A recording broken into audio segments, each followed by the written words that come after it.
Hi, I'm Carl Taylor. Welcome to Carl Taylor Education Live.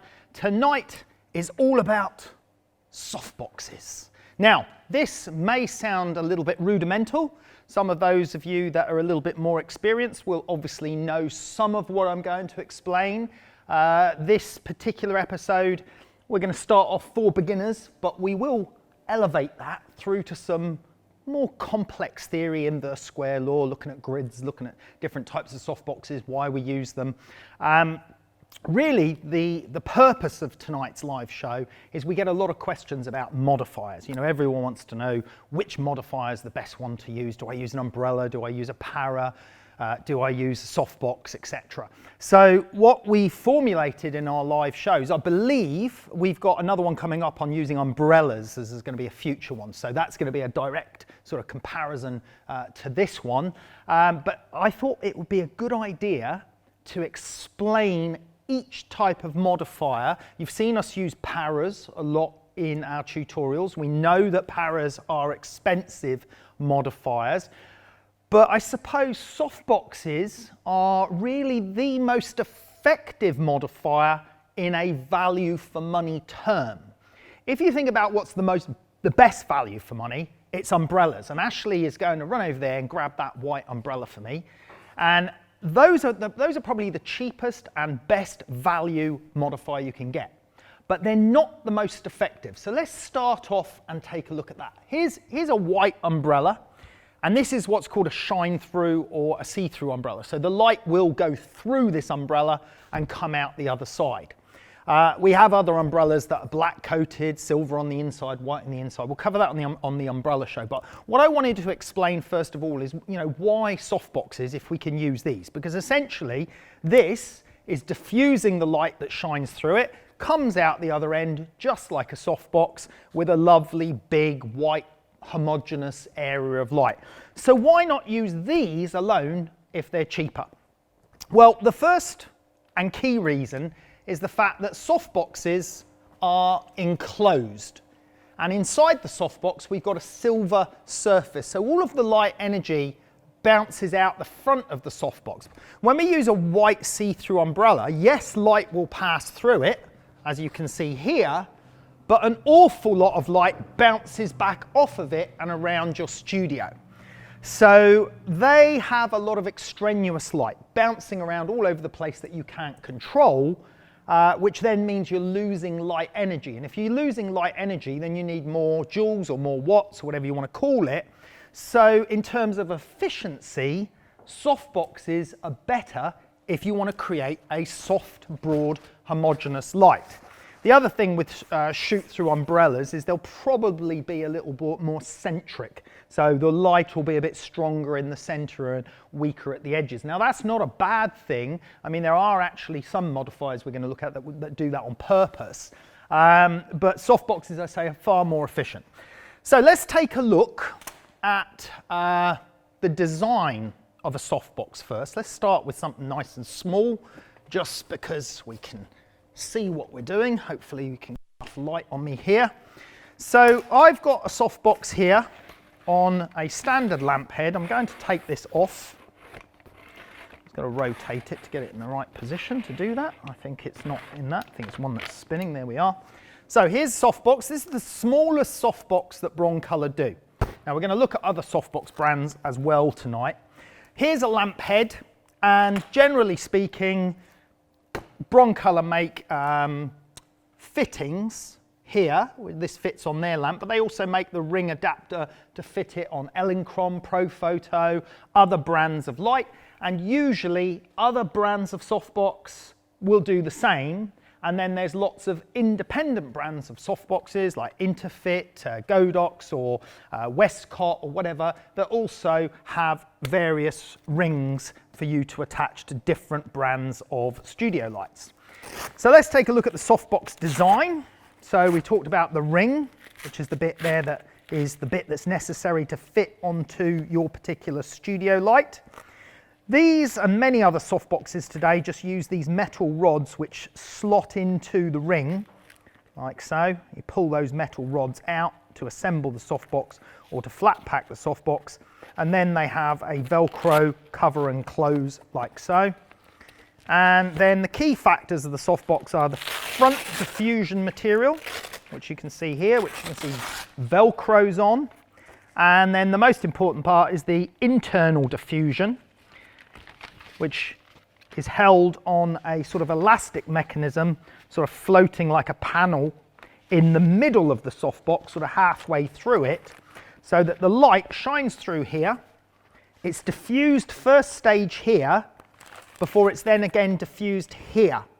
Now with the bronze ones, you also have a third level of diffusion you can put on the front if you want to make it even more homogeneous. But usually 2 sets of diffusion is enough. Now, this is very important. There are many cheap softbox brands, very cheap ones, and they don't have the internal diffusion. So you'd be basically using the softbox just with the front diffusion only and a light pointing through it. Now, if you do that, yes, you'll save money, but you won't get an homogeneous light source. Now, homogeneous means that the light is even all the way over the surface. So you can see we've got a nice even exposure over these lights. If we take that middle diffuser out, we'll see that the light will become far more uneven or less homogeneous. I'm just going to quickly pop this out, and then once I've shown you, Ashley's going to have to put it back in for me because it takes a little bit of time. So let's take that out of there. Now from the camera perspective, because it might be overexposed, you might not see that it's not homogeneous unless Tim dials down the exposure on his camera, so because it's overexposed. So he's going to darken the picture right down until he looks, get it as dark as you can. Put your ND filters on because you need to see this. There you go. Now you can see that center spot there. You see that center brightness. So now the softbox is no longer homogeneous. You have one bit that's brighter in the center and then it's darker at the edges, okay? Just lighten it up one notch, Tim. That's the wrong way. There we go. So again, you can see that brighter spot in the center. Now it's this internal diffuser that spreads the light out, which then makes it homogeneous. So with this in, it would be homogeneous. Ashley, little job for you, I'm afraid.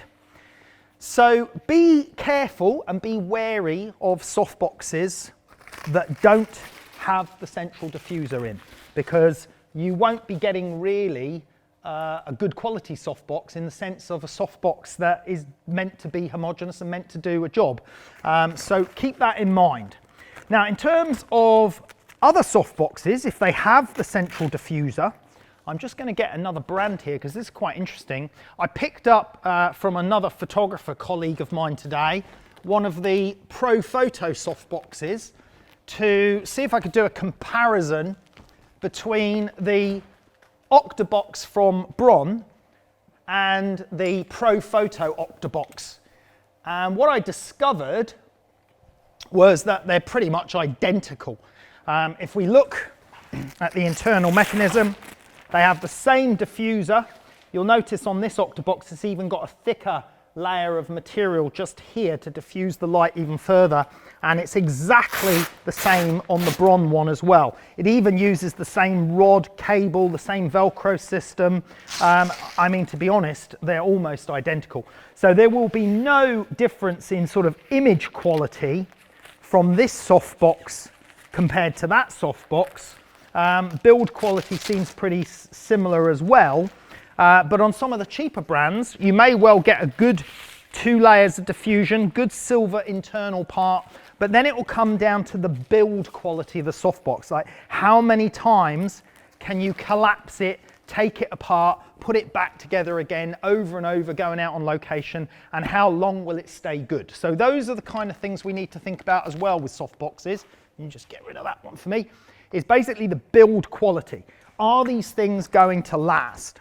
Now the good news is softboxes are not really expensive modifiers in the grand scheme of things. Let's take a look at some comparison pricing, and then we're going to move on to demonstrate some softboxes and what they do and why you'd want a particular size and not another size, etc. Right, I've got a web page here. Remember, if you guys have got any questions, fire them in. We'll do our best to answer them live on the show here. So I went on to Wex Photo Video, which is one of the largest photography stores in the UK. Obviously in America, there's B&H Photo, Adorama, or Adorama, whatever it is, plenty of other suppliers. But this one's just a good comparison. So what I've done here is I've pulled out softboxes from each brand as a quick comparison. Now, if we look here, the Elinchrom Octobox 175 centimetre is coming in at £300 there, 299. The Broncolor Octobox is coming in at 280. It's a 150 centimetre. That's the one that you're just looking at there. Can we get that one jacked up, back up, please, Ash? So it's plenty big enough at 150 centimetres. As I said, the Elinchrom one's a little bit bigger. It's at 175 centimetres. 299 compares to 280 on the Broncolor. On the Pro Photo, 330. And we've just seen that the Pro Photo softbox looks pretty much identical to the Broncolor one. Then we move over to Westcott, and they've got one, I'm afraid it's only in dollars, which is $399, which is going to be about £350. And then Interfit have got one which is a 152 centimetre, as cheap as £149. So it's about half the price of some of the other brands. The only thing is, if we look at the pictures, I do not know what the quality of that softbox is like. What it does have the internal diffuser, does have an external diffuser, it is silver on the inside, and it does come with a grid. So it does seem like good value. But as I said before, it's going to come down to build quality as well, and how often you're going to be able to take that softbox apart, put it back together, and it not fall apart after doing that 20, 30 times, which is what happens very regularly when you're having to take softboxes on location, because they're too big to put in your car as they are. Right, we've got a question come in. Let's take a question before we move on. Yeah, we've got a question here from Christoph, who's asking, would so-called indirect softboxes, when the lamp is directed at the silver part, have a hot spot as well? It depends largely on the way the light bounces out of it. There's a big misconception. Let's get this misconception out the way first of all. There's a big misconception, and there's a huge amount of marketing that is spent on marketing parabolic softboxes, okay? Parabolic means this shape here, like a parabola. That shape there is a parabolic light. Now this isn't a softbox, this just, I've put the diffusion on this to show you something in a minute. Now parabolic softboxes, there's a huge sort of buzzword around them, but the reality is that what comes out the front of them is not much different to what would come out the front of any softbox, because it's got a big diffuser on it. If the light is facing internally, like we just had on the question there, you're generally going to get a slightly more central hotspot. Now that looks fairly even, but again, if Tim cranks his exposure right down, you'll see that it's centric, okay? Now that's not a bad thing if you're using it for certain styles of beauty lighting. For example, this very expensive modifier here, the Broncolor Satellite, which is an acrylic mounted acrylic modifier, this actually gives a centric light source with a very clean gradation, very smooth. And that's actually much more expensive than a softbox and is intentionally centric on purpose. So there are advantages sometimes of going with a centric light source. And if the light faces inwards, you may end up with a centered light, or with a parabolic light like this, may end up with a centered light. But if we're talking about softboxes and what a softbox is meant to do, a softbox is actually meant to be homogeneous. So all of the marketing and all of the spiel about parabolic softboxes is kind of a bit of a misleading red herring, because they're not really necessary, okay? If, for example, the parabolic softbox that you might be interested in allows you to shoot with it like a parabolic umbrella at the same time, or remove the diffusers to use it like a parabolic light. Crank that right down. If it allows you to do that so it actually is a parabolic light, then great, then you get, you get two things for your money. So in this instance, that's a Para 88. I use that all the time and I use it as a para. But I have the ability to turn it into a round softbox as well. So that's where, if you're using it as a para, but you have the option to diffuse it and use it as a softbox, you get more value for money. But obviously paras are far, far more expensive. So I would not worry about buying parabolic softboxes, because at the end of the day, as long as the light that comes out the front of the softbox is homogeneous, then it's doing its job. Whether it's parabolic or not is irrelevant, because if it's got the right diffusion levels in it, the light at the front will be homogeneous, and therefore the parabolic element is irrelevant and completely redundant. Okay? So unless it's parabolic and you can use it as a parabola as well, then keep that in mind, because you may spend more money unnecessarily than you need to, whereas just a standard, straightforward design softbox like the Octabox, like the big softboxes, like the smaller Octaboxes, strip boxes, etc., they may be all you ever need if you're looking for a good softbox. Right, we got another question. Yeah, we've got one question here from Amit, who's asking, if you were to shoot diamond jewellery, such as earrings or necklaces, on a model, would you still use the scrim bare bulb combo, or would you use a softbox in this instance? If softbox, then what shape and size would you recommend? Well, it's a broad question, isn't it? That's a very broad question. The fact remains that if you're combining jewellery on a model, you could use a scrim and put a bare bulb light into the scrim, because it will probably be better for the jewellery because you'll have nice gradations in the metal. But then in saying that, how big is the jewellery going to be in the shot compared to the model? But then a model lit with a scrim won't look much different to being lit with a softbox anyway. Really, when we think about what is the difference between a softbox and a scrim, let me just get a scrim actually so we can compare. Here's a scrim. And we can put a scrim in front of any light source, in front of a softbox, and we can get gradations from it, or we can put it in front of a point light source and get a very much more centered light that gradates away gradually. It'll gradate away much better than a softbox as well, that's central focus, because the material of a scrim is different. It diffuses the light in a different way due to its optical density. So the fact remains, you can light a model with a scrim, but you will have the same sort of problem that you have with an umbrella, and that is that light will bounce off the back of it and bounce around your studio. So if you're looking to reduce the amount of bounce light, especially a problem in a small studio, then a scrim is going to be harder to control. In a big studio, a scrim's not a problem, because even if light bounces off, it has to bounce so far that by the time it bounces off the wall, it has no real effect on the shot, or a minimal effect. So in a big studio space, a scrim with plenty of power on your lights, no problem at all. So in terms of lighting a person, what would a scrim look like compared to a softbox? Well, we're going to demo that later actually. I'll demo it with this large softbox, and I'll demo it with a scrim.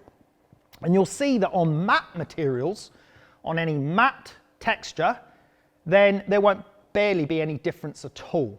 It's only on gloss surfaces that you'll see the difference, and that's because a gloss surface reflects an actual image of the light source. When we think about a gloss surface like eyes, well, let's start with eyes, for example. We all know that we can see the catch light of the lighting source in the eyeball reflection.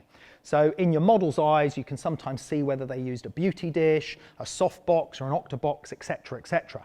Now that's because the eye is glossy like a piece of glass, like a mirror, like a marble. So it is giving you an image of the light source. Now any gloss surface that's true gloss, like a glass bottle or a shiny plastic cosmetic item, they will reflect an image of the light source. So that's why we choose to use gradated light or choose to use homogeneous light, depending on the image we want reflected in that glossy surface.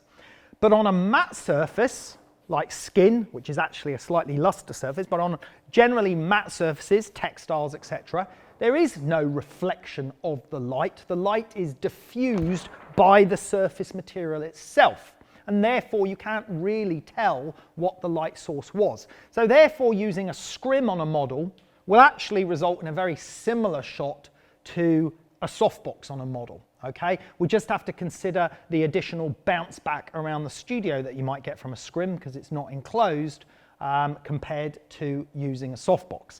So in answer, this long-winded answer to Amit, I believe it was his question, is it depends on the jewellery, how focused it is in the shot, how big it is in the shot, and what sort of reflections you want in the gloss surface. Generally speaking, for me, I wouldn't want homogeneous reflections in the gloss surface. I'd want gradations in it, so I would probably go the scrim option. But if you're working in a really small studio, you might have too much light bouncing out of your scrims that could cause you a problem. We've got another question here. Lots of questions coming in on this one. Yeah, we've got a couple of questions here. So Lucas asks, I have Elinchrom, but I'm not happy with the attack system. You had it in the past. Did you encounter problems too? What? He's not happy with the what? The attack system. Attack or attach? Attack system. I think he's misspelt it. Attach. Okay, I've never heard of an attack system. I have occasionally attacked softboxes myself when they don't fold up correctly. There's the odd time I've booted them across the studio. But there's not called an attack. I think he's misspelt the attach system. So what he's talking about there is how it attaches to the light.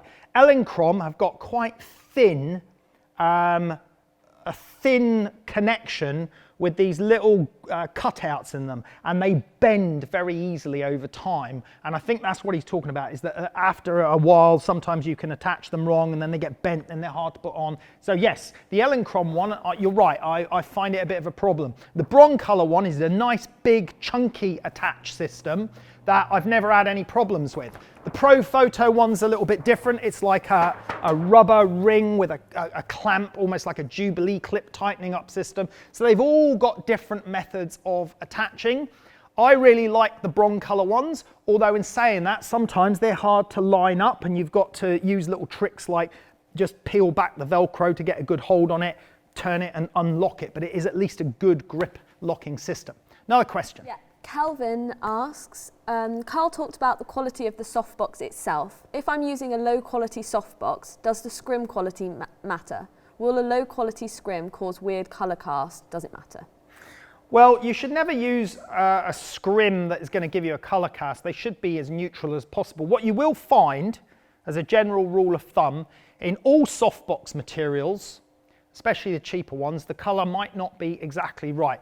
The purest colour we're going to get out of a parabolic silver or a pure light or a silver reflectors. That's going to give you that pure daylight balance. What I generally find, especially when I'm using a para and a softbox, is the softbox will look a little bit warmer than the para. And that's just down to the material. Seems to be a little bit warmer than the silver material that reflects the light in a standard reflector or a parabolic reflector. Now I would imagine as we move to cheaper softboxes, maybe the colour quality of the material may be lower, it may deteriorate, it may not even be consistent across a softbox range, but that would be rare. Now with diffusion material, like Lee 400 Lux or 216 that you regularly see us use here, again, it's neutral, but it may be just slightly on the warm side. I'd say that the diffusion material from Lee seems to be about the same colour balance as softbox diffusers. So in terms of, yes, you could shine a cheap softbox through a scrim diffuser, but remember you're back to the same problem of light bouncing off the inside of it and out again.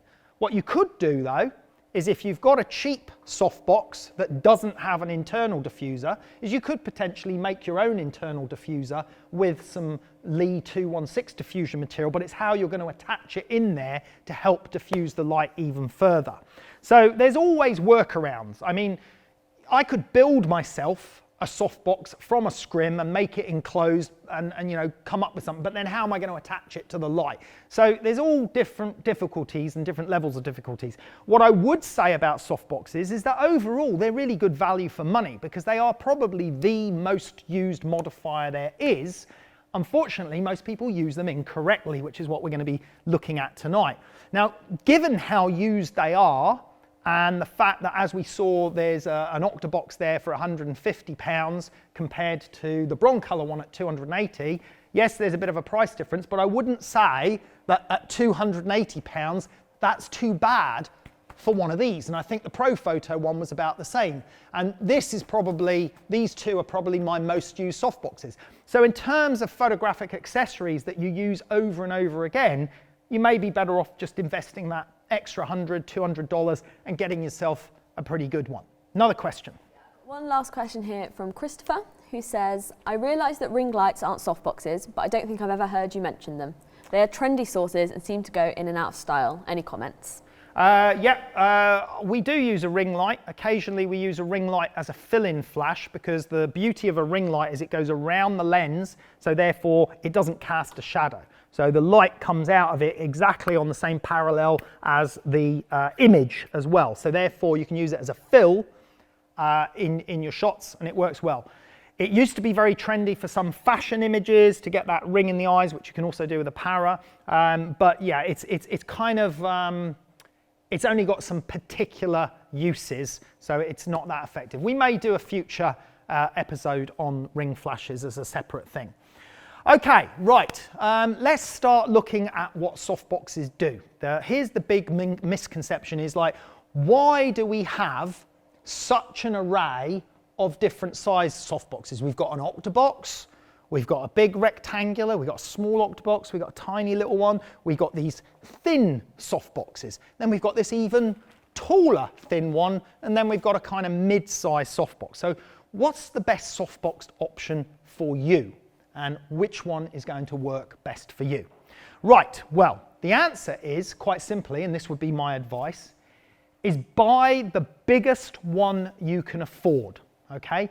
The bigger the softbox, the more versatile it is, because essentially you can make softer light with a bigger softbox. Remember the laws of physics and the rules of light that we teach in our Introduction to Photography course. The larger the light source apparent to your subject, the larger the light source, the softer the light will be. Remember the rule that if we have a bare bulb light like sunlight on a midsummer's day, we will have a sharp shadow on the floor and high contrast light. But if we have a big blanket of overcast cloud, it's like a giant softbox, there will be no shadow on the floor and I will be lit by soft light. So the larger the light source, the softer the light will be on your subject. Now, why go for the big one? Well, one, you've got the option of using soft light, but I can hear you saying, well, what if I don't want it to be so soft? Well, the easy answer is you just move the light further away. So by moving this softbox further away from your model, it will be the same as it being this size softbox close to your model. Okay, so it's just a question of apparent size. That's what will change the contrast and the hardness of the light. The other benefit of big softboxes is you can blank them. So it's very easy to use other adapters. This one's actually a ring mask, an edge mask. So we can put this on this softbox and we can turn this softbox into just an edge mask for doing product shots or people shots where we just want rim lighting only. So it's very easy to use blankers, either black card or a piece of fabric clipped onto the sides to make your softbox smaller, or move the softbox further away. Obviously with a small softbox, it's impossible to turn that into a big softbox. So if you need a softbox and you've got the space for it, go big, okay? My personal preference would be these two, an Octabox 150 and a large 120, 180. Those are the two softboxes that I could get away with using the most. Generally speaking, the Octabox 150 will probably do you for most stuff. And the other great thing about the Octaboxes is they usually have an adapter to fit onto it to give you a perfect circle rather than the octagonal shape in case you want to get a lovely round reflection in the eyes as well. What are the other things we need to consider with the softboxes? Right, we talked about size there, okay? We spoke about the size. Obviously, the bigger they are, the softer they're going to be if we use them correctly. But we're going to show that later on when we demo it on Stiffany there, when I'm going to demo how different softbox sizes affect the image. Other key things to consider are grids, okay? What is a grid? Well, you should be familiar with honeycomb grids by now when we use honeycomb grids on normal standard lights, but there are also grids for softboxes. And they just usually attach by Velcro onto the softbox, like so. This one actually, the Velcro needs to be revealed a little bit more, so I'm not doing this quite right at the moment, but we'll just tack it on temporarily. And the grid funnels the light and stops it spreading out at so much of an angle. Now, this will increase the hardness of the softbox. It will not be as soft with a grid on. It will lose a little bit of its softness because the light is obviously not diffusing and coming out at all the angles we want. But what you'll see as I turn it is you'll see, and you'll see in camera there, how all of a sudden now you can't see the light at that angle, because now the grid is stopping the light getting out. If I whip that off really quickly, the light's all coming out in this direction now as well. But with the grid on, the light wasn't coming out in this direction. It was only going forwards in that direction there. So that's what a grid is meant to do. And why would you need a grid? Well, I don't use them very often, but they can be useful. We were just doing some environmental portraits for some new courses where we're photographing people in their workplace or people doing their vocation or whatever it is, and having to shoot them in their environment. And grids are amazing when you don't want light to spill into the rest of the set or spill into the rest of the room, because they keep the light in one direction. So therefore, if you're setting up a shot on a person in a room, you can use a large octabox, you can put a grid on it, you still get a lovely soft light on the person, but it doesn't light up the room over there and over there. It keeps the light in one zone. Increases contrast a little bit, but not a huge amount. We'll demo that and do a comparison on that later as well. So grids, quite inexpensive little accessories that you can attach onto softboxes and are very effective as well. What's the next thing we need to consider with softboxes? So we've got small softboxes. So what would be the point of having a softbox this size if I've just said to you, go big? Well, if you do product photography, or you want to do a particular style of lighting that's quite concentrated, then a small softbox may be all you need. So for example, let's say we were photographing this watch. We could photograph this watch with this huge softbox, but we don't really need to, because comparative scale of this watch to that softbox is huge compared to this watch. So it also depends on the size of the subject that you're photographing. Remember, the rule of thumb about how soft or how hard light is the size of the subject, the size of the light source apparent to the subject, okay? So if it's an ant you're photographing, that is a massive, massive softbox. So therefore, working in a studio space, it may be easier to maneuver this and work with this if you're doing jewelry shots than it will be maneuvering those around overhead. So it's just a question of efficiency. What about a softbox like this one? Big, tall, thin softbox. What might that be used for? Well, again, it's all a question of the dynamics of shape and the main direction of the light. In this case, it's tall and it's vertical. So that type of light is ideal when we want to light down the sides of a body or the sides of a bottle or a wine shot or a product shot. It allows us to have a thinner strip of light that doesn't wrap so much around the front. Now we could use this because this is also a tall light, but if I put it here, then more light's going to get around the back and more light's going to get around the front because it's wider in this direction. If we don't want that to happen, and we only want light to hit that sort of thin edge, then more light doesn't get around the front, more light doesn't get around the back, it's more concentrated to that area. So generally speaking, we use softboxes in almost the sort of same process of thinking the type of shape of the softbox suits the type of area that I want to light. So here's a good example. This one would be if you want to do a full length model and you want light all the way down from top to bottom. Step back and have a look how big, you can see how big this one is. You can see this is a really tall softbox. It's as tall as me if it touched the ground. That's not saying much, but it is tall. And you could use that on an animal shoot. As a matter of fact, on our workshop with Tim, he was using, with Tim Flack, he was using several of those as well as some other lights to light animals because it gives that broad edge light. Then we can go to the mid-range size. So this one is a 90 by 120, and it's the same proportions and shape as this one, but obviously it's a lot more compact and a lot easier to use. But even at that size, we can get a really nice soft light if we use it correctly and close enough to our subject. So that kind of covers the reasons why we'd have different sizes and different shapes. The question we get asked a lot is, which softbox should I buy if I'm just starting out? Well, obviously it depends on how many lights you've got, because obviously you can only put a softbox on a light at a time. You can use softboxes on speed lights as well if you've got the right attachment to fit through it. A speed light will work perfectly well in a softbox as long as there's that internal diffusion material. But my recommendation would be at least one big softbox.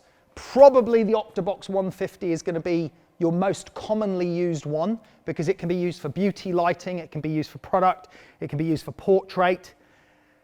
If you can afford two big softboxes, I'd seriously consider that big, large 120 by 180 because it can be used for a whole bunch of different things. A small Octabox 75 I commonly use on location for location portraits, use it quite close. This I'll sometimes use on product photography. I definitely use two of these because I normally edge light my models both sides of the hair, face, neck, body, so I'll have two, one either side. I rarely use this one because this is for a, either full length or larger, and I can probably get away with those most of the time. And occasionally I'll use this one, but this is a good alternative if you don't have a lot of space. So you can get very soft lighting from that one if you use it close to your model. Now, we're going to move on to doing some comparisons on what the different softboxes do. I know we've got a module, obviously, in our training, in our light source course in the portrait section. You may or may not have seen that. I'm going to do a couple of similar comparisons, but obviously today you'll have the opportunity to ask questions live while we do it. Right, what we're going to do is we're going to start off with the big softbox. We're going to go as soft as we can first. Ashley's going to get that softbox over on the right hand side of Stiffany, and we're going to experiment with different distances first of all and have a look at what the quality of the light looks like, and then we're going to swap over for the same shape softbox but a much smaller one, and then we're going to compare how they look and how we can make them look similar. Right. Now, that's fine. Now, you can argue which way should the softbox go. This is again a common question. Where do I position the softbox? How high should it be? All of those sort of issues, right? Think about it logically. If we were going to use this softbox like this, let's say we brought it in really close to our model like this, what good is all of that up there doing? It will come down, yes, but a lot of it is going to go over the head and be wasted. So it's wasted light energy. So if you were doing a full length shot, you'd certainly want to bring this softbox down in height. But you can also, if you're not doing a full length shot, is think about using the softbox this way. Because if you don't need to light down below here, and you don't need to light above here, then you're actually making your light much softer by going horizontal because your light is wrapping around the model more and around the back. And that allows you to say, move the light right round to here, because this is all the light I need to get there. I don't need to light the back of her because we can't see it. But now this end of the light can reach right over to here, okay? Now if we turn the softbox back vertically, please, Ash. Now, that edge is missing here, so we have to roll it back over this way. Now, if I go in a straight line, I'm over here. So there's no light source from this point here. So now we've reduced the softness of the softbox because now the light will only wrap around to here. So these are key things to consider. Always consider the shape and size of your subject when shooting. So let's take a look at that as an example. We're going to start off with it vertical. We're going to just, lower it down a tiny bit because, as I said, a lot of it was going over her head. We'll take a shot at that distance. Let's just put it at a mid distance there to start with. A lot of people also think, well, you know, how far do I use a softbox away? People are scared of using softboxes really close. And actually, that's where you should be using a softbox if you want the softest possible light.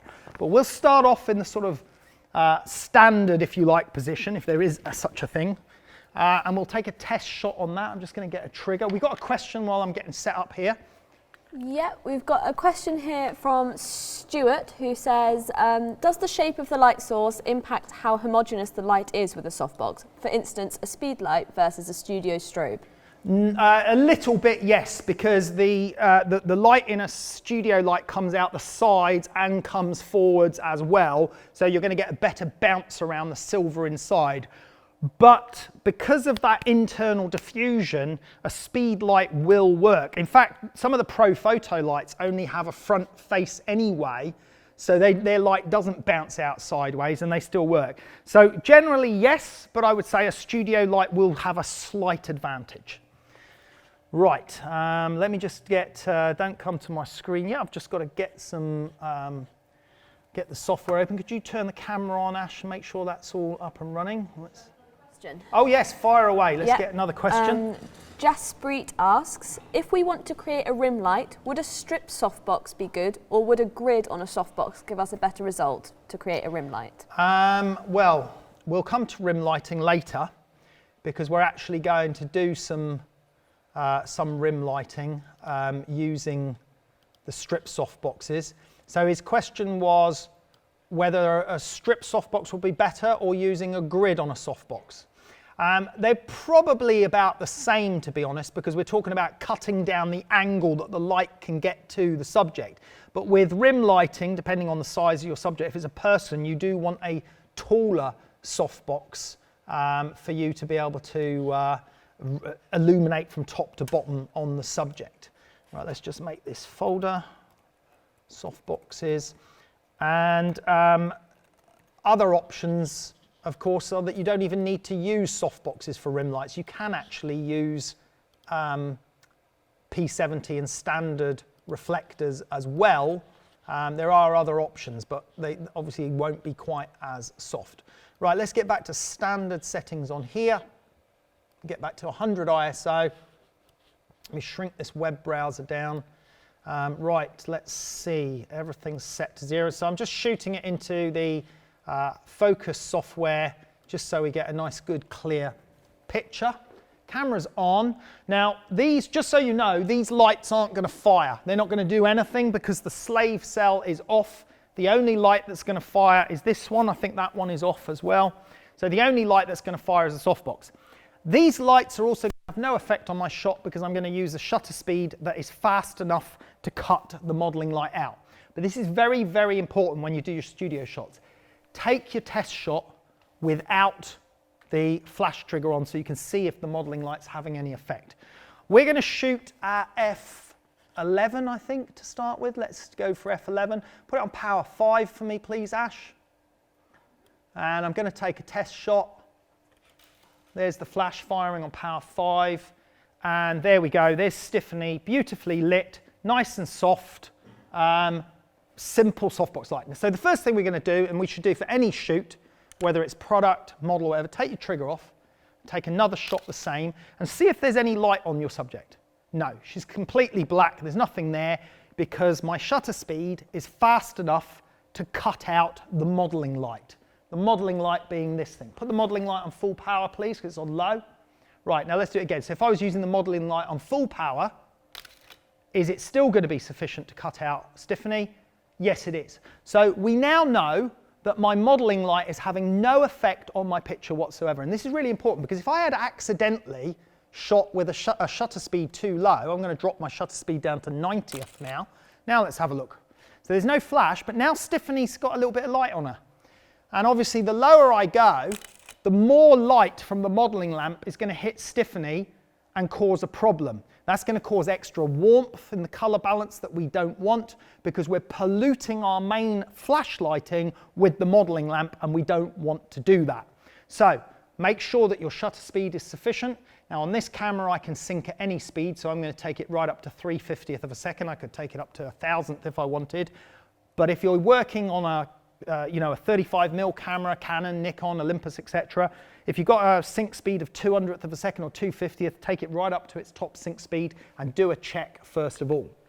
Right, now, where were we? Let's put this back on here. Let's line her up again, make sure she's in focus. Just check there, and let's do this test shot. Right, so the first thing we're looking at here is let's look at the quality of the light on her. You can see that it is very, very soft. It's soft down the body, and the key things we're talking about here is you can see it starts to get a little bit darker lower down the dress, and that's obvious. That's straightforward physics, because the bulk of the light is in here, less light is coming down here. As a matter of fact, if this was a dark floor, it would be even darker here, because we are getting a light bounce off the white floor.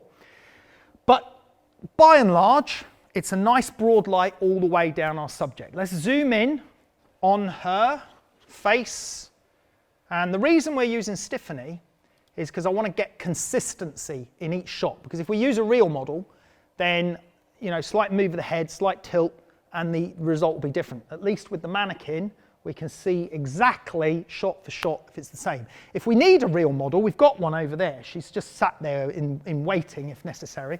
Now, let's take a look here. Let's look at the light in the eyes. You can see here the reflection in the eyes. You can see the gloss. Oops. You can see the gloss reflecting the softbox in the eyes. Nice and clear, nice and big there on that shot. Now, let's change the dynamics. Remember I said about using this softbox this way round. Let's turn it this way. Oh, I have to turn it the other way. And now that we've turned it that way, there's a large portion of this softbox here that's coming out behind her. Okay? It's behind her. Come around this side and take a look. Maybe Ashley could grab his cable. And if you can see from here, you can see now, look at all this bit here. This is wasted light. It's shining here. It's only any use to you if you want it to hit the background. But in terms of hitting the model, it's doing nothing. So now that we've turned the softbox in the horizontal position, we need to move it over this way so there is no wasted light coming past the model, and that all of our light is actually getting to the model or to the front of the model. Now, we're going to just roll the softbox back, move it back a tiny bit because it's just creeping into my shot. Stop there. Now we're going to turn take that shot again, and let's look at the way the light wraps around. So you can see the light wraps around much, much further. Let's compare the two shots. I moved the camera slightly, so there's a slight difference, but that doesn't matter. You can still see the effect of the lighting. So this is the same softbox. This is the first shot in the vertical position. Lovely soft light, beautiful. But in the horizontal position, you see it's even softer. The light wraps around more. You see it's not as dark. This is on the first shot. Look at the shadows here on this side of the face and in the nose. But on the second shot, it starts to get lighter in there. And if we look at the light on the body, it's a higher contrast on the first shot, and it's softer across the face on the second shot. It's a tiny bit darker on the second shot because we moved the light a little bit further back. But if you look at the lighting on this arm, for example, this is the first shot. And then on the second shot, you see the light goes a little bit further around the arm. So the light is reaching around the arm and reaching around the face. And this is why we have to rely on straightforward, simple physics. Because if you now look from here, he's got to get enough cable. Can you bring the desk forward, please, guys, so he's got enough cable? So if we now look from here, we can see that now this light is able to reach all the way over to here, which when it was in the vertical position, it was there, plus it had to be a bit further back to reach the back of it. So there is no light coming from here to reach over here. So that's why we need to consider using softboxes in the horizontal position if we're only doing 3/4 length shots. Because generally speaking, a softbox this size is wasted on a 3/4 length shot because you're only using part of the surface area. Right, okay, now let's look at something else. We're going to move back to really soft lighting. So this is the biggest softbox that Broncolor make. And if I bring it in that close to my subject, and we may have to just,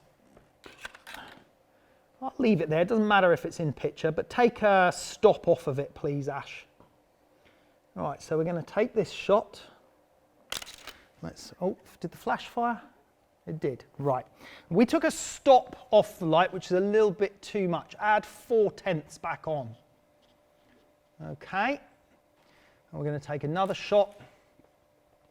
Now you'll see that the skin on this one is now the correct exposure, beautifully exposed. Look at the gloss reflection in the highlight, it's very minimal in the eye. So there's actually a minimal amount of reflection in that eye. Now, watch what happens if we move this softbox further away. We move it right back here. It'll still be relatively soft because it is such a big softbox. Add a stop on it. It might not be exactly the right amount of exposure, so we're adding 1 stop of light because we've moved it so much further away, so I'm hoping for about the same exposure. It's not enough, add another half a stop. So I've got to get to the same exposure as the shot just before. Let's delete the one before and compare these two. So that's the one that's not quite the right exposure, so we're just going to delete that one. Now we're going to take this one and compare it with that one. Now actually that's exactly the same exposure, but there's some important things happening here. So both of them are soft, but the first one is softer. But the key first thing we're going to look at is this reflection in the eye. So if we look at the eye, I'm going to zoom in a little bit more. This is the first shot we took where she's got glossy eyes like a human. This is the first shot we took with the softbox very close to the model, very close to the mannequin. This is the second shot we took. The same exposure on the skin, but look at the result in the eye. The second one, the reflection in the eye is much, much brighter, okay? This is to do with physics, to do with textural diffusion and gloss reflection. And this is very important. Some product photographers, often even professionals, don't understand why they can't reduce the reflection on the product they're shooting, or why they can have a high gloss reflection in one shot on the eye or on the glossy product, but then they don't have it in another one. And it's all to do with distance of light source from the subject. Let's just be clear on this. Look at that reflection in the eye, that eye there and that eye there, and look at the exposure on the skin. So the exposure on the skin is correct, and the exposure on this one, the skin is correct as well, but the reflection in the eye is much, much weaker, okay?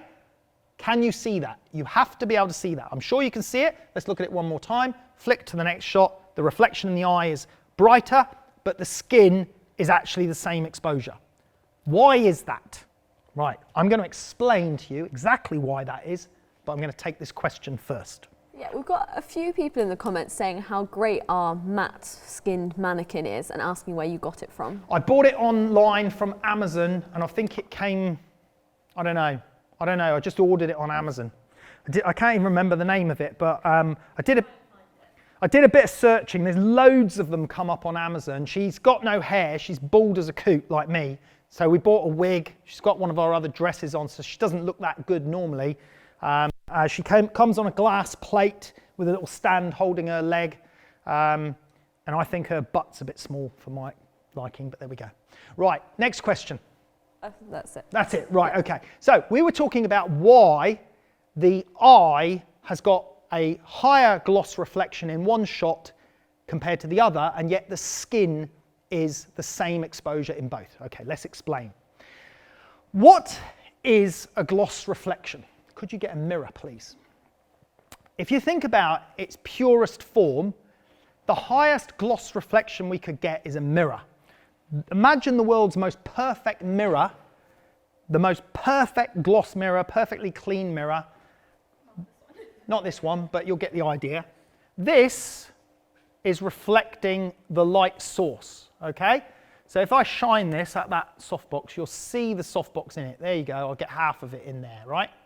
Now, no matter where I put this mirror, no matter how far away I put this mirror, it will always be reflecting an image of the light source.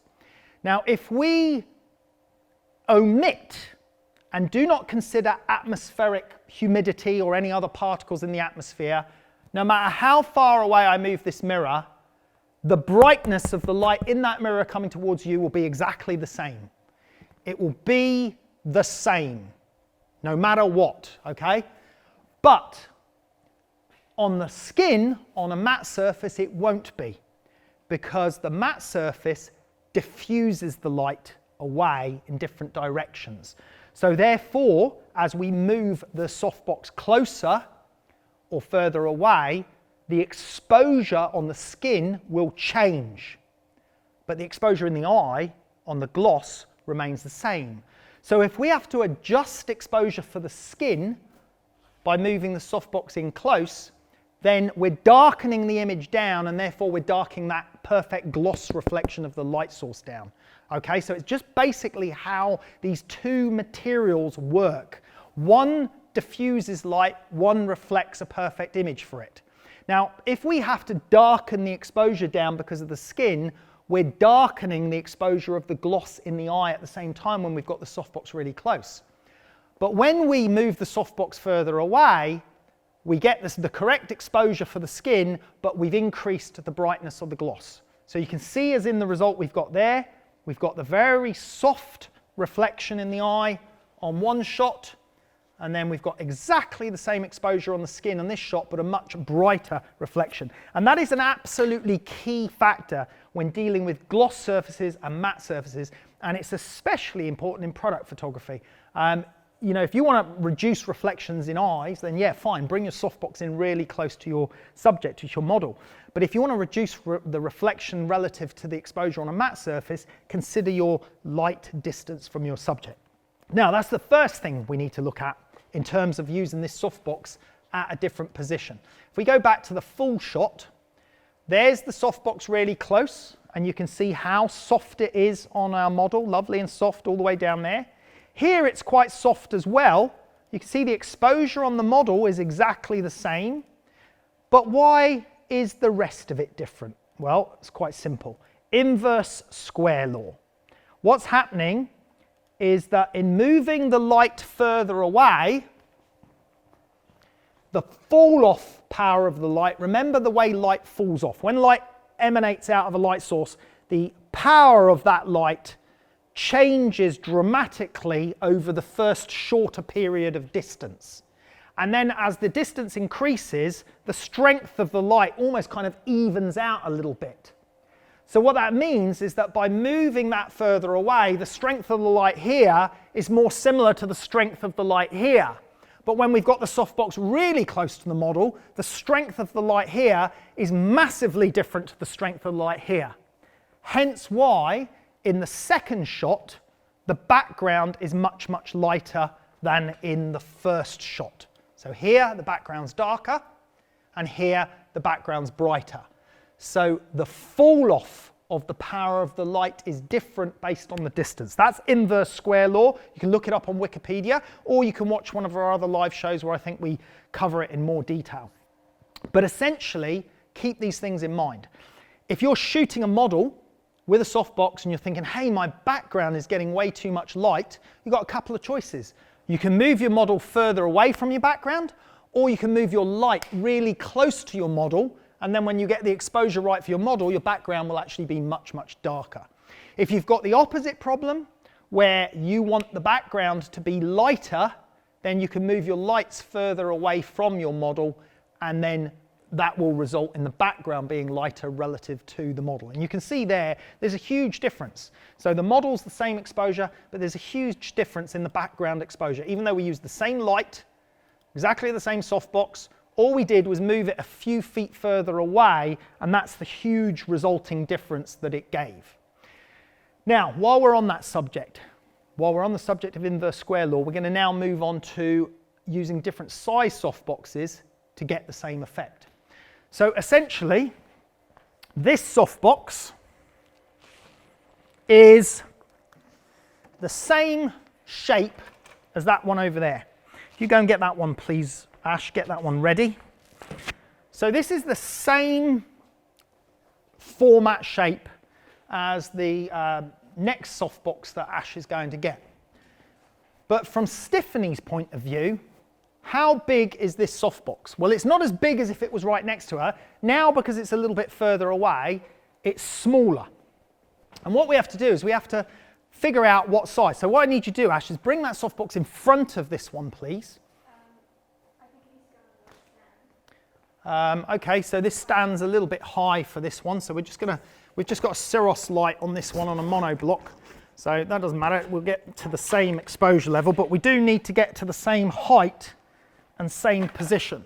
Let's go around there, around the front, and put this one on here. Now remember about light source size, it's all to do with the apparent size of the light source from the subject's perspective. It's always to do with from the subject's perspective. So from the subject's perspective, I'm now looking here, and I'm looking how big is this softbox now look compared to the one behind it. And what Ash needs to do, she needs to move this softbox to make it the same size as the one behind. Now, let's just move it that way a bit first, that way a little bit. So I'm there we go. Move it back towards the other one a bit. Stop there. Right, now, raise it up in height a little bit. Stop. Right now, that softbox is exactly the same size as this softbox relative from Stephanie's position. Now what that means is very, very simple. It means that this light will give exactly the same softness as light as that larger light at a further distance. Because it's not the actual size, it's the apparent size from the subject. That's why if we photograph the watch with a small softbox, from the subject's perspective, it's a large softbox, it will be perfectly adequate. So from Stephanie's perspective, this softbox, which is only half the size of this softbox, is now as big as the softbox that's behind it by that much further away. Let's demonstrate that. Turn this one off, please. We now need to get the cell working on this one, and I've forgotten how to do that. We're going to turn it onto RF, I believe. So we need sync. There we are. Cell RF. Right. Now I'm really hoping that the trigger is tuned into this Cirrus light, because I don't know if this trigger is tuned into it. If it's not, we're going to have to figure it out. Yes, it is. Good. That's a relief. That saves ages of messing about. Right, now, here's a great demo for you, right? We're going to take this photo. We're going to have to adjust the exposure. We've always got to adjust exposure because we don't know the power of the softbox and everything else. At the moment, softbox on power 5, no other softboxes on, just this small one. Look at this as scale, right? There you go. No, stay there. Perfect, right? Look at this, right? So you can see this is twice the size, this softbox. This one's half the size. But this one looks the same size as that one from Stephanie's point of view because it's closer. Simple. Let's see what the light does. Okay, you can stay there because that's not affecting it. Let's focus, shoot. Right, let's see the exposure. Exposure's too dark. Add 2 stops, please. We'll shoot again. Let's take a look. Add 2/10, please. Right, this should be about the right exposure now. Is that on speed mode? It looks a little bit blue. I think it might be on speed mode. Let me have a quick look. Yes, it is. Right, okay. We just got to change something on the setting here, because in speed mode, it uses the very fast flash duration, which makes the light cut off a bit quicker, which makes it a bit bluer. We don't want it to be blue, so we'll just do that again. This should give it a bit warmer on the light. There we go. You can see that. Do you see that change? Color balance. So the exposure is the same. There it's a little bit colder. There it's a little bit warmer. And the reason is that the way a flash cutoff system works with Broncolor is it cuts the flash off really fast to give you that fast flash duration, and it results in the slight red part of the spectrum being cut off a little bit, and you end up with a slightly bluer shot. There you go, something else you've learned today. Right, now, exposure's good. Stephanie's good. She's beautifully soft lit. And that is with a softbox, which is a, what size is it? 90 by 120. All right? Now, remember what I said, from Stephanie's point of view, this softbox is the same as the other one. So now what we're going to do is put this softbox back on, and we're going to put the modelling light up on that one. And we're going to take this softbox away now. Let's move this one away.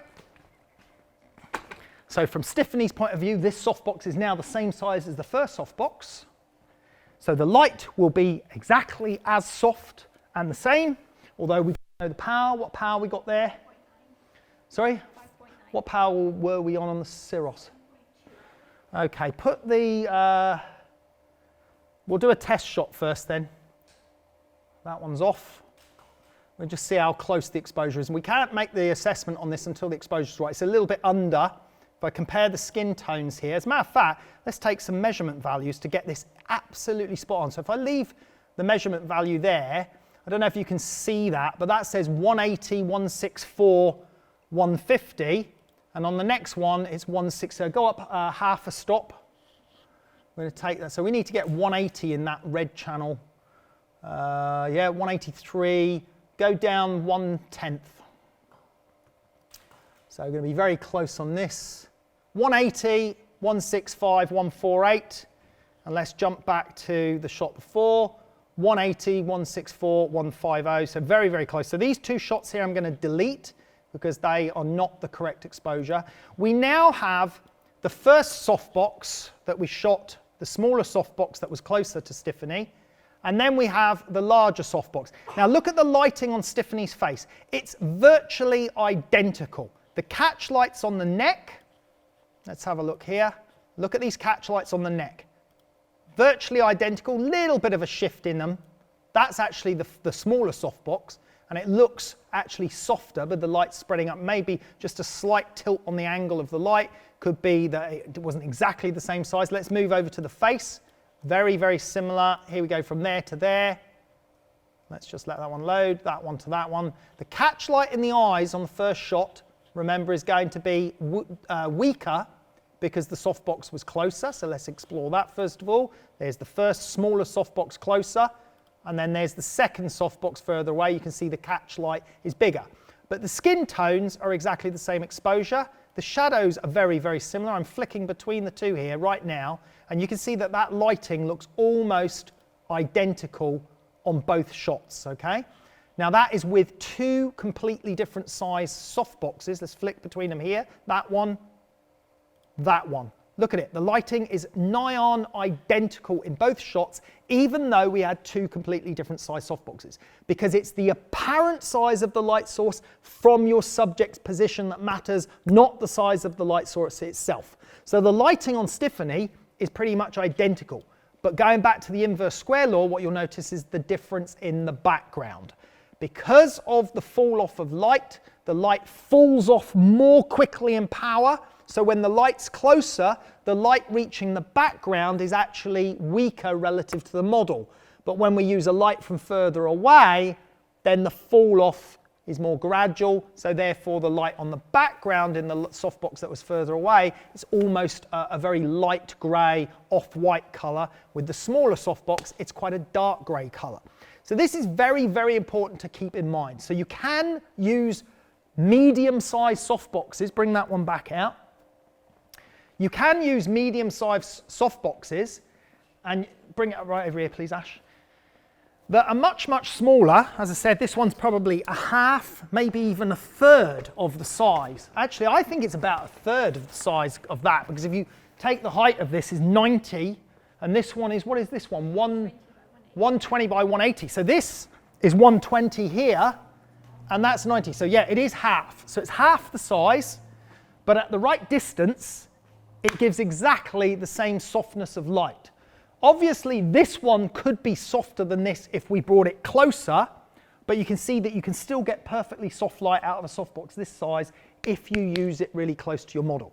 What you cannot get, though, is it to illuminate the background in the same way if you need it a bit further away, because then the light will get harder. So these are the physics of different size softboxes and how we use them and how they compare, because it's not the size of the softbox, it's the size of the softbox from your subject's perspective, but keep in mind the inverse square law and what that will do to the background. Right, I hope that was clear, because sometimes people struggle with this, what's the word, concept, okay?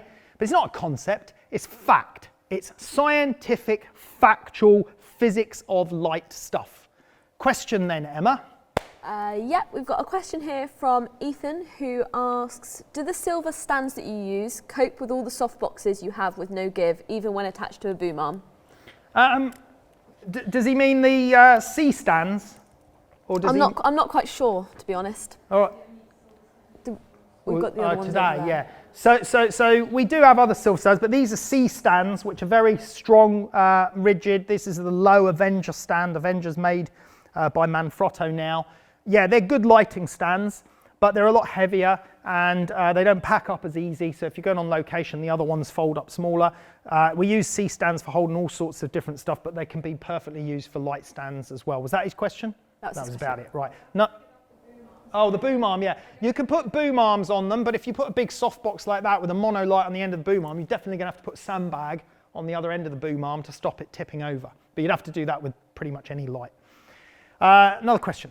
We've got a question here from Amit who asks, will the inverse square law work the same on a scrim with a bare bulb combo as a softbox, or bringing the scrim bare bulb so close to the model will cast harder shadows?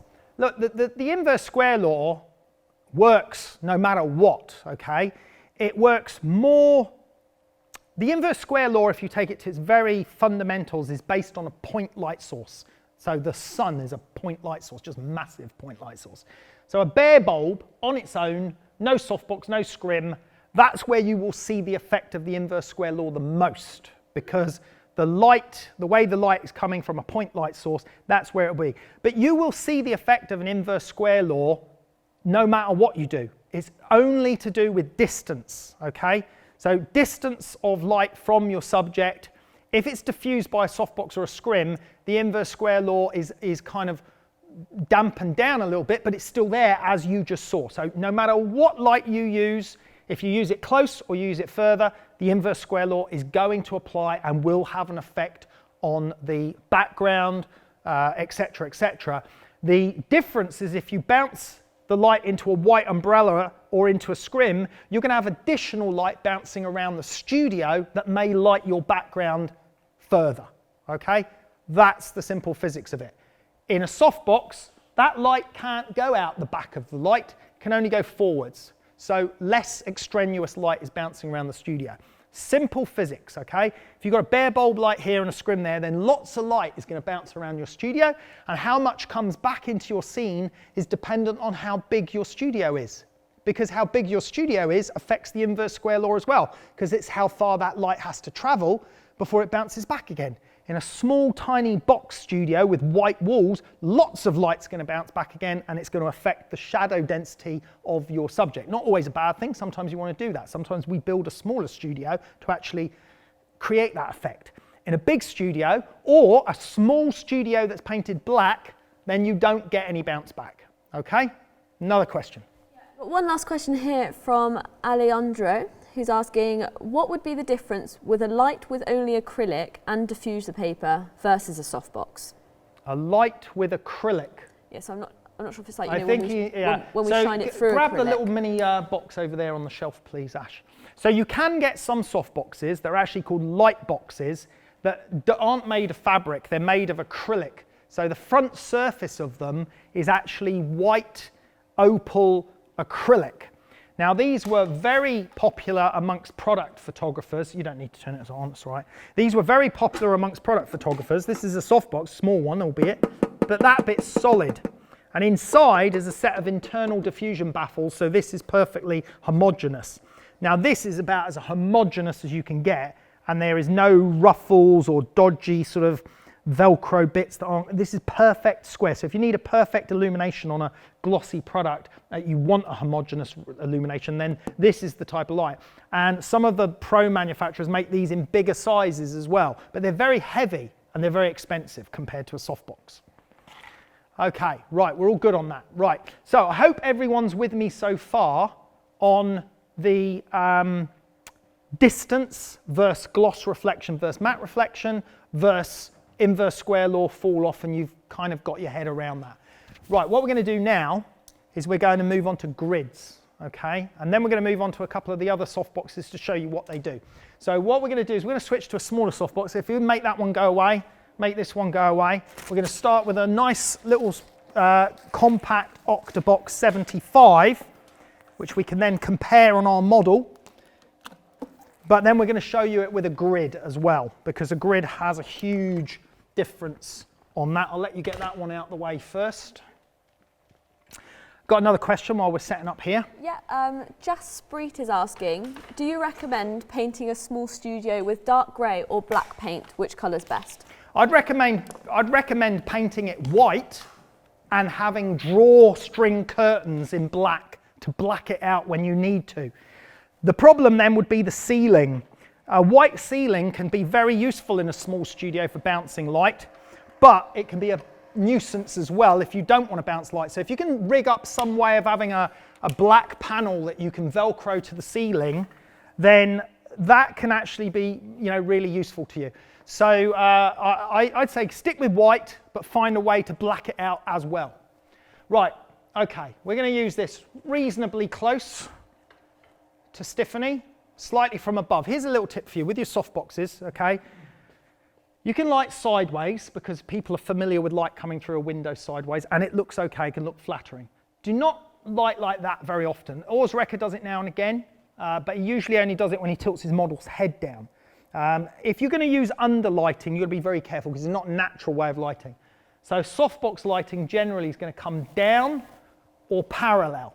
Now when I'm doing business portraits with the big lights, I put them parallel and then I put them up a bit and then I tilt them just at a slight angle so that the brows and the forehead parts don't get underlit at all. The light is predominantly coming from above, which our brain accepts more easily because that's how the natural world is. Light is above, not from underneath. Right, let's have a look at the old Stephanie. How are you doing there, Stephanie? You all right? Okay, let's take a test shot. Right, Stephanie's overexposed by about half a stop. So we're going to take that off. Now, why is she overexposed by half a stop, you could ask? Because we haven't changed the power. No, I did. Oh, you had changed the power. Okay, she dropped it already and she's still overexposed, okay? Now, the reason is that all of the light energy is coming out of a smaller area now. When we use a big softbox, that light energy has to spread out over a much bigger area and therefore it's weaker. It's kind of like spreading your Marmite on toast. If your piece of toast was this big, your dollop of Marmite is going to make a thicker piece of Marmite. If it's a bigger piece of toast, you've got to spread it out thinner. It's exactly the same with lighting, okay? So with a smaller softbox, more energy is actually coming out of it. So even though Ash dropped the power, it actually has too much power at the moment. So you took half a stop off. I'm going to take another test shot, see where we're at. Still too bright on that cheekbone, so we'll take another half a stop off. Now remember, on our other exposure, we got down to about 180 on the red channel. We're at 193. So let's go down another 0.3, please. Now we get this to 180, 177. Go up 1/10, please. Right, now we are at, that's 185, so it's as close as we can get it, right? We are at exactly the same exposure as we were on her, not that one because those are the same shots. Let me jump back. We're the same exposure on that cheekbone as we are there and we are there, okay? It's exact, you won't believe it looking at it, but it is. It's the same exposure on her skin in this area just here as this shot, and the same as this shot. But the light looks completely different. So even though the exposure is the same, why does it look different? Well, the reason it looks different is because we are now with a smaller light source. Even though it's close to her, it's quite a small light source. So from Stephanie's perspective, this is a relatively small light source. And because it's more concentrated, it's brighter in this area. And because it's smaller, there's no light down here, so there's nothing getting here. So obviously light gets here, but it gets less and less and less. On a big softbox, it'll still go down here, but here it's more concentrated to the face, and it's a really nice effect. It's great for portraiture. So if we look at this lighting, we can see that the face has a much higher level of brightness on it than the chest area does. But if we jump back to the previous shot, we'll see it's fairly even overall, okay? The face and the chest is about the same level exposure there. It's about the same level exposure there on the face and the chest. But now, on this new shot with the smaller octabox, the face is brighter than the chest, because the softbox is smaller and the lighting is concentrated into that particular area. Maybe just spin that light round to hit me over here for a sec. So what we can get with this type of lighting is much more dramatic lighting than we would get with larger softboxes. But keep in mind that you could have used your larger softbox from further away to make it higher contrast and more dramatic, or you could have blanked it out and still used it close to get the same effect. That's why larger softboxes generally more versatile. Keep in mind as well that Stephanie has got perfect skin, perfect hair, everything's perfect, not a pimple on her, so she looks good even with a small softbox. If we had a real person in there with this higher contrast light, wrinkles would start to show, any imperfections would start to show, texture would start to show. So in terms of a flattering light, the bigger softboxes are more flattering, especially on slightly older people. On young, fresh faces, not so much of a problem. On Stephanie, no problem at all. But what we do have is much, much more drama, okay? Now, that is the key attribute of a smaller softbox. And in fact, we did a live show some time ago, but I've got the image here on my website. We did exactly the same technique using just this small octabox. We did it live, and it was a male portrait. Here it is here. And this worked really well. You see that same high contrast look. But see what I'm talking about the texture, how we're seeing. Oh, I can't seem to enlarge it any more than that. But you can see the texture. You can see it in the skin. He's, you know, in his 40s, this guy. Stephanie doesn't have that, but you can see the lighting is the same strength of shadows, same fall off down the body. The light falls away quickly, so it gives a really high drama light, and that's why I really like the Octabox 75 for that purpose. Now, let's see what happens to our model and the background when Ashley puts the grid on the Octabox 75. Now, hold on. Will we reach it? Yes, just about. Right, so here's a grid. Very simple little bit of material. We're going to get that. I'll let you do that since you got the chair. Do the top bit first. Stretch that one, stuff that one in up there. Boom, boom, boom, boom, boom, boom. I think that's in there. So this attaches nice and easy with the Velcro. If it doesn't attach to the Velcro, it means your front diffuser panel's too far forwards. Now, we haven't moved that light. That's exactly where it was, I believe. I might have moved a tiny bit, all right? Now, basically what's happening with the grid is now less light can reach down here, less light can go over here. It's more directional. We're going to lose a little bit of exposure, but I'm not going to change the power. Let's see how much exposure we lose, and let's see what happens to the light. Let's look at the existing picture. Let's take the new picture. So with the grid on, we lose quite a bit of light there. So let's add 4/10 of an f-stop. Let's do another one. So we want to get that skin tone back to the same value. So I'm going to go back to there. That's about the same value. Let's take a reading off the skin tone. So I got 185 on that one on the skin tone. And on this one, I got 164. So add 3 or 4 more tenths on there, please. All right, we're going to get that back up to the same level.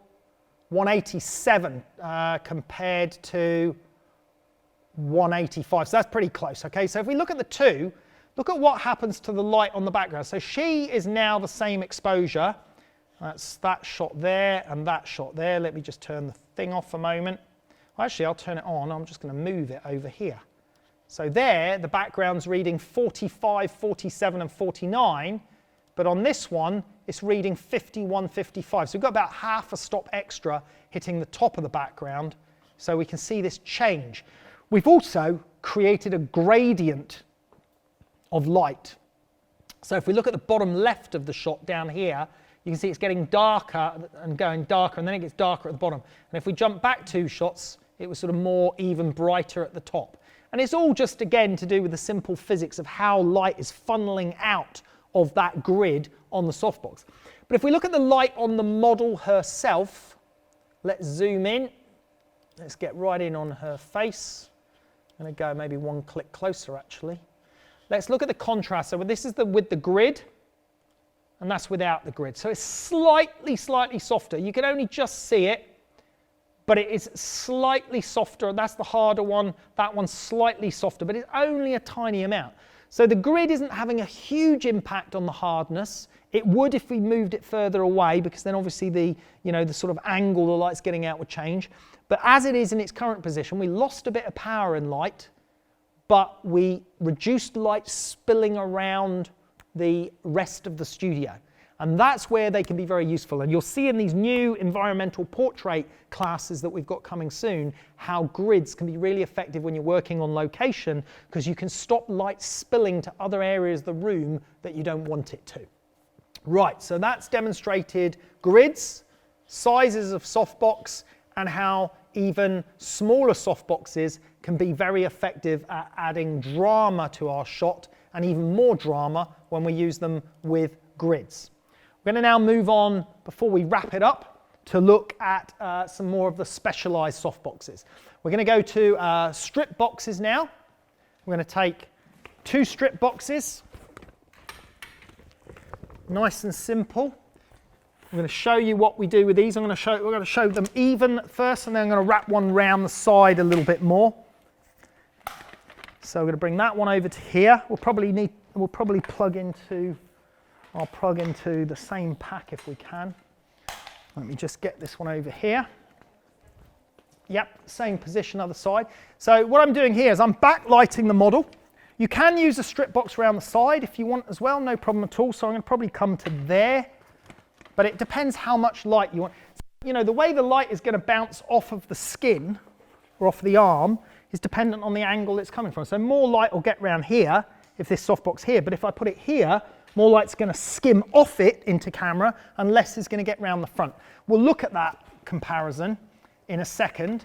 We'll just get these 2 on. Can you get an extension for this one? You can already see it on the model. Again, think about the height of the softbox, where you want to use it from. Let's raise this up a little bit if we want more on her hair. So for example, we'll show that in a second as well. Remind me of that, Ash, to change the height of them. So we're going to put these 2 on the same power.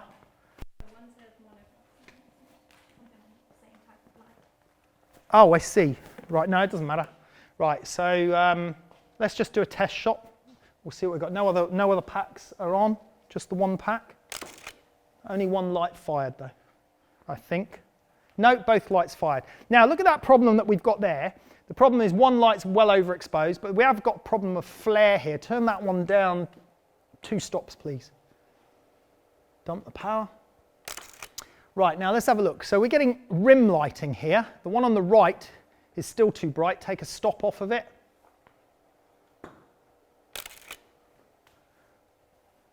No light at all, that one. Let's do that again. There we go. Right, now, it's about even Stevens now at the moment. So that's rim lighting with softboxes, but you can see we've got the problem of flare. So I've got flare coming into the camera because I've got 2 extremely bright light sources that are visible to the lens. Now to get rid of that flare, can you go and find a window mask, please? To get rid of that flare, we'd have to use something like a window mask. I've already got a lens hood on there, so I can't do anything else with the lens, but I can use a window mask, which you see us use in a lot of our product photography courses, to knock that flare back. Other things I could do to knock the flare back would be to move the softboxes further out of shot, but then obviously they're going to get harder light source, higher contrast light source from our model's perspective. Now, given that we actually want a sort of high contrast hard edge, it doesn't really matter if we move them out a little bit, because we want a sort of high contrast hard rimlet edge anyway. Let's do another test shot and just see if the flare reduces. Technically it should. There we go, it has, it's almost gone. But if we had problems with flare, we use a window mask, we bring that window mask into position, boom, we won't have any problems with flare now. There, you see the flare reduced in that shot? And that's because this is about the best lens shield we can make, because the light can't get through there into the lens or there, and I can move this back and forwards to the right position. You can either do it handheld or you can put it on a C-stand cross-arm. Let's just take a look at this rim lighting. So we've got rim lighting down the arms. The arms are acting a little bit like a mirror there in the sheeny part glancing off, and here we're getting a little bit more light on this side and the simple reason we're getting a little bit more light on that side is because that's the way her head is turned. So Stephanie's head is slightly more this direction at the moment, which means more is hitting. If I put her head exactly straight towards camera, we should end up with exactly the same light on either side of the cheekbone. There we go. Look at that. What a surprise. Simple physics. One side's slightly brighter than the other, but that's only because one light is probably set slightly more powerful than the other one. So the difference between that shot on Stephanie's face and that shot on Stephanie's face is just the turn of the head, and that's all that's changing the difference. Now obviously that shot on its own is quite moody, quite dark, it's not really relevant, it's not really going to be any use, but if we brought that Octabox 75 back in with the grid, and you plug that one in for me, I'm going to pop that up a little bit higher, a little bit further away. You got that one? There it is. And I'm going to turn her head back. Actually, no, I'll leave it where it is at the moment. So we've done that. I'm going to just put that on there. I don't know what power was that on before. Can't remember. Do you remember what we had it on? No. We'll take a guess. Right, we're going to do another shot now. So remember we had even rim lighting down the face, but now we've added the Octabox. Now the Octabox and the rim lighting combined, you can barely see the rim lighting now because the front light is now so bright. You can see the rim lighting down the arms, but you can't see it on the face. If we jump back to the shot without that, because basically the Octabox is adding light to that area of the face as well. Turn the rim lights off a moment, please, Ash. Let's watch the face change. So you'll see that the exposure on this side of the face here change, and this side of the face change a little bit, because now we're only using the Octabox with the grid. So let's have a look. So the Octabox with the grid gives a beautiful lighting with shadows under the cheekbones here, but because we had the rim lighting in, it was filling in the shadows under the cheekbones, okay? And this is why it's absolutely essential that you test one light at a time when you're doing your lighting setups. Because if you throw all of your lights on, you would not have realized that that was actually the lighting from these lights that was illuminating the face. You would have assumed that it was the front light doing it, okay? Very, very important. Test one light at a time. Now, if we turn Stephanie's head back the direction it was, we're going to obviously get a little bit more exposure. Pop those back on at the power they were. Let's just look at that again quickly. Look, that's with the rim lighting on, that's without it. Rim lighting, no rim lighting. But you wouldn't have known that was rim lighting. The only giveaway is the arms. So obviously there, nothing on the arms. There it's on the arms, and it hits into the cheekbones, which it didn't on the other one. We've now put the rim lighting back on, but we've turned Stephanie's head slightly. So we're going to have brighter light down this side of the face, which we've got there, because now the angle of incidence, if you like, the way that light is attacking the face and bouncing off is brighter. And what we can do now is we can really play around. We can take that softbox on the right-hand side of Stephanie's face, the one that's catching down this side of the face. We're going to add a stop onto this light here. And even though you won't kind of realise that where it's coming from, that light, you kind of will feel a difference to the shot, okay? I'm going to just take the shot there and then I'll zoom in on both. So how much did you add? One stop. So this is quite a lot of light we're adding on here. Now, look at the difference, okay? Look at the three-dimensionality and the dynamics. Let's go into here. Now, to the layman, they wouldn't necessarily know there was even a light on there, okay? You can tell from maybe the catch light in the eye, but if we look at that light down the side of the face there, and then we jump back to it when it was a stop less, look at the difference. So the Octabox 75 is the same, but now we've got this brighter sheen of light down the side of the face. It's obviously brighter down the arms as well. See the difference? Huge difference. Huge difference. And it's these tiny little tweaks in dynamics in softbox lighting that has a huge bearing and a huge effect on how we shape light around our subjects. And it doesn't just relate to softboxes. It relates to really any type of light. But you can see if you're very nuanced with your softboxes and you know how to control them, you know how to control distance, you understand inverse square law, then you can have a huge bearing on really shaping light and making light work differently. Right, we're almost done. I've got one other little trick to show, and then we'll be wrapping it up. But we've got a question. Wait a minute, before you give me that question, I'd like to get that light on a boom arm. Oh yes, wait a minute, Ash has made a good point. We're going to turn the Octabox 75 off for a minute. We're going to go back to just rim lighting. Now remember, the rim lighting's brighter on one side now considerably than it is on the other. But what we're going to do is we're going to show now, you see at the moment this is set quite high. Now Ashley's going to lower that light down in height, right down, much, much lower. Its distance will be the same from the subject, but she's reduced the height. Now look at the difference on the shot. I'll take the shot again. Nothing's changed except the height of that softbox. Now look at the dynamics. You see how the lighting on the face changed from there to here, okay? It's quite a difference. And it's important to note this because the light is now coming more, on this shot, it's coming more from underneath. So I'm just going to zoom in on the face area. Look at the hair, look at the light in the eyes.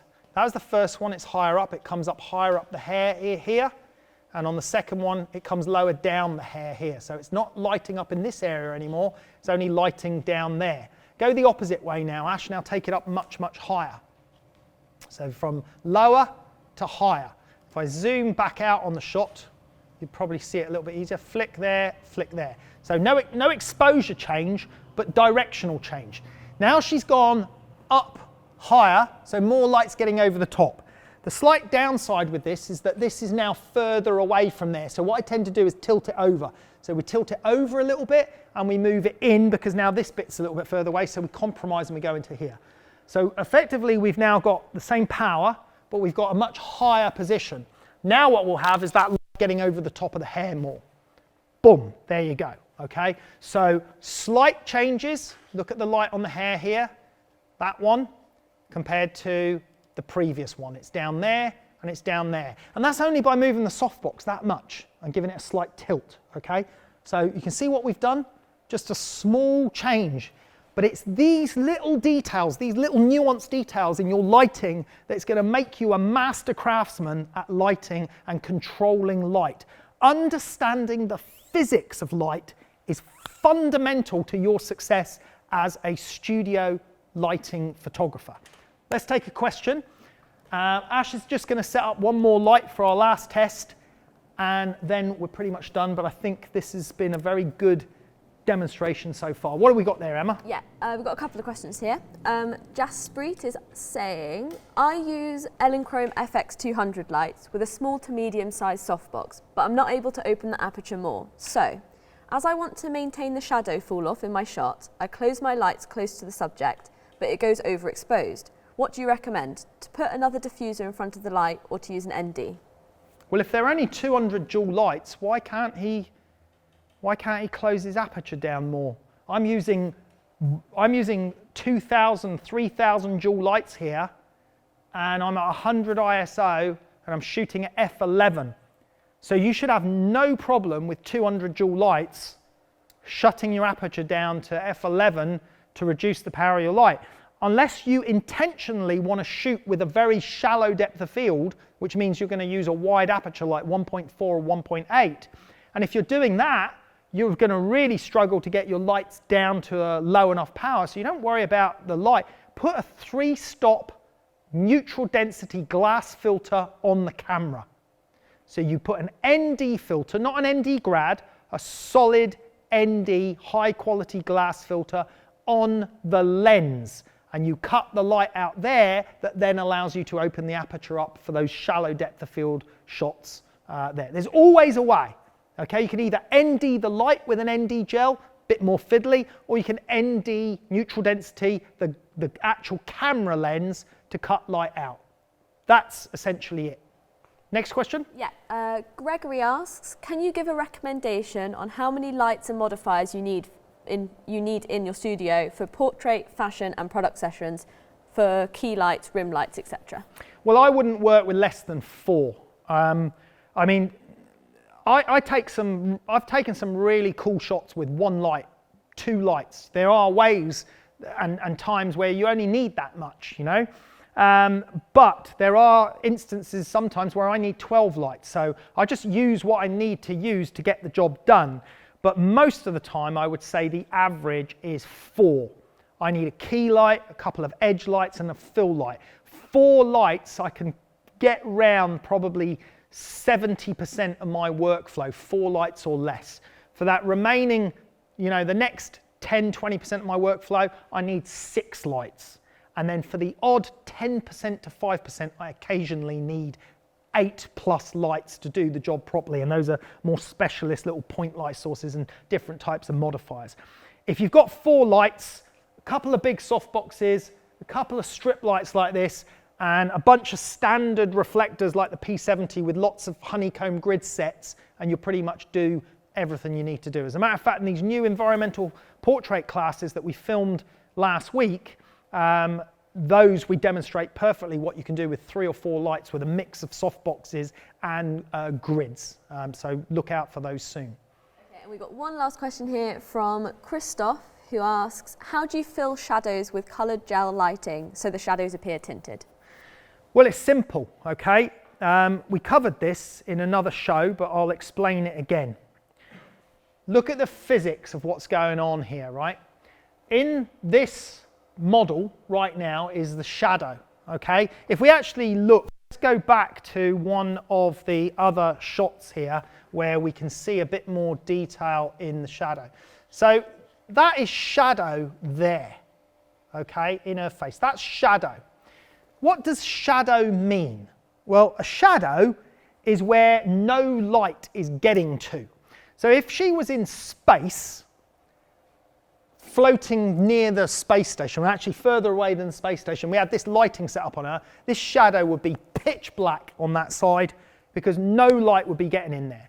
But in here, light is still getting into that shadow. We can see in that shadow because this light is bouncing off the floor, that light's bouncing off the floor, it's bouncing off the ceiling, it's bouncing everywhere. So we have what's kind of a global illumination. That's light from all over the place, not from any particular direction, but bounced light getting into the shadow.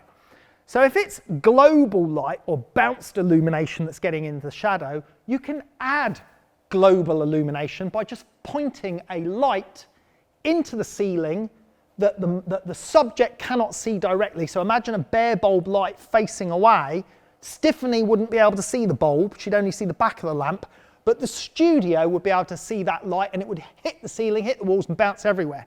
That is the light that will be getting into the shadow. So if you colour that light, the shadows will follow that colour. Boom, you can thank me later. Right, let's get rid of this light. Last thing we're going to do is show you what we can do with a small softbox quite effectively. Get rid of these ones as well. We're all going, everything's going. One little softbox. People say, oh, I can't do anything, I've got one tiny little softbox. I can't be creative, I haven't got enough kit. This is what we hear a lot of, okay? Look at this. This is the smallest softbox in Broncolor's range. It's only 35 by 60 centimetres. I'm going to bring this softbox in slightly from the side. I'm going to turn it this way. And I'm not going to use it in the conventional format. That is, I'm not going to use it in a vertical or slightly angled. I'm going to use it totally flat down. Why? It's just because I want to. I want to do something a little bit different. I'm going to tiny bit of turn on it actually. I want to show you how you can be creative even with one tiny little miniature light. Just put a little bit more turn on that. Maybe do it from there. So we don't need excuses about I've only got one tiny little softbox, because it's about what you know. You can turn that modelling light down please, because it's very bright there. It's about what you know and it's how you use it. Now we've learnt that the inverse square law, if our light's very close to our subject, then the light's going to fall off really quick. But because I'm using this light almost horizontally, there's some light right over here that is going to come down and fill this, but it will still fall off quick because this bit is close to our model. This is a tiny, tiny little miniature softbox, okay?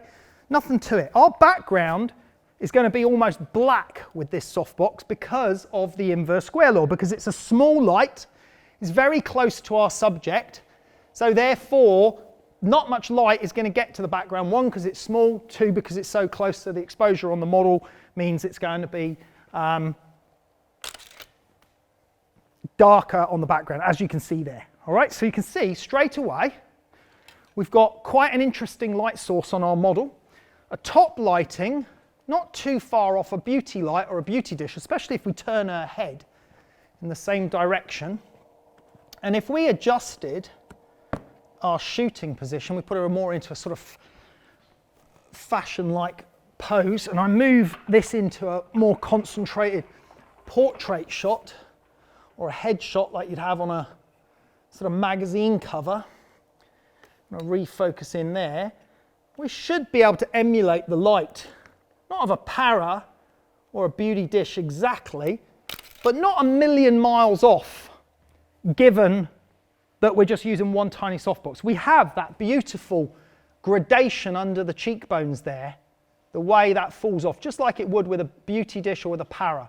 We've got a lovely little catch light just in the top of the eye there, lovely fall off of light down the body, down the chest, and a nice high gloss on the hair and the subject. And we've got an almost pitch black background simply because we've got a small light and the inverse square law. We could obviously overcome the background by just adding one more background light behind her and letting that glow onto her.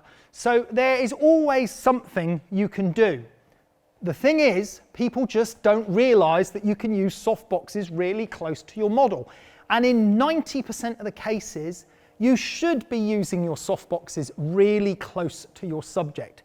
The problem is, and I see this all the time, you even see it with many professionals, you know, they've got, I'm just going to move this camera out of the way, they're using the softbox, they see a softbox, and they automatically assume that a softbox needs to be this far away from the model, and they automatically assume that it has to be at that angle, like that, or whatever. And the first mistake they're making is distance. The softbox too far away from the model, okay? You've seen here that we've demonstrated some really good techniques with softboxes close to the model for maximum effect, okay? I'm not saying you can't use them further away, but sometimes most of the time using them closer is far more effective.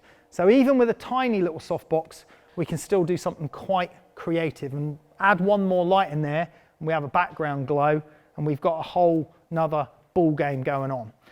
Right, we've nearly wrapped it up. Let's just review back through a couple of the shots there. So there's a tiny little 35-60 softbox. Here's an edge light showing it at different height positions. See how it changes the light from a high position, up high, to a lower position. So that's the difference that 30 by 120 softbox made.